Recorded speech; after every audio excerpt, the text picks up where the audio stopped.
बिस्मिल्लाहिर्रहमानिर्रहीम। आज का जो हमारा रूब्रिक है वो है माइंड स्माइलिंग फुलिश। इसमें मरीज़ की जो ज़हनी कैफियत होती है या ज़हनी हालत होती है दिमागी, वो क्या होती है, मरीज़ मुस्कुराता है, बनावटी मुस्कुराहट से मुस्कुराता है, अहमकाना उसकी मुस्कुराहट होती है, बेवकूफ़ों वाली उसकी मुस्कुराहट होती है। यानी कि मरीज़ जब आपके सामने आएगा, बैठेगा, तो आपसे बात कर रहा होगा, तो आपको उसकी जो वो बात करते साथ मुस्कुरा रहा होगा, उसकी मुस्कुराहट को देख के आपको लग रहा होगा कि ये जो इसकी मुस्कुराहट है ये बनावटी है, ये इसकी बेवकूफ़ों वाली मुस्कुराहट है, अहमकाना मुस्कुराहट है, असल वाली जो ओरिजिनल मुस्कुराहट है वो नहीं है।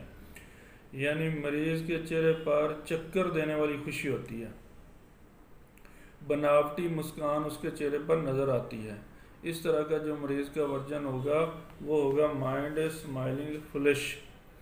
यानी वो बाज़ाहिर तो आपको दिखा रहा होगा बनावट करके कि मैं बड़ा खुश हूँ, लेकिन अंदर से वो जला हुआ होगा। बाहर से वो आपको अपने आप को खुश दिखाई देने की कोशिश कर रहा होगा। तो वहाँ पे आप रूबरा लिखाएंगे माइंड फुलिश।